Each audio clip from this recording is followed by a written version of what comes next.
Tayo din eh. Nakapag-vlog.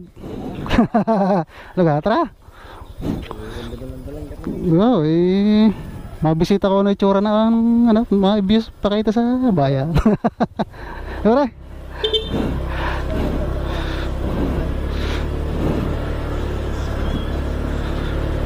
Yun, tayo nagpaalam muna doon. Dadaan tayo sa checkpoint tayo, yung checkpoint ng pulis at saka ng ating kabarangay. Bago kayo dadaan nga pala doon, gaya din sa vlog dating isa, kailangan muna kayo ay may ID, naka-helmet kung dayo lamang. Magpapapicture din kayo, syempre sulat din yung plate number. Yun, so tayo eto, nandito na tayo sa Tanawan. Tanawan ang tawag dito.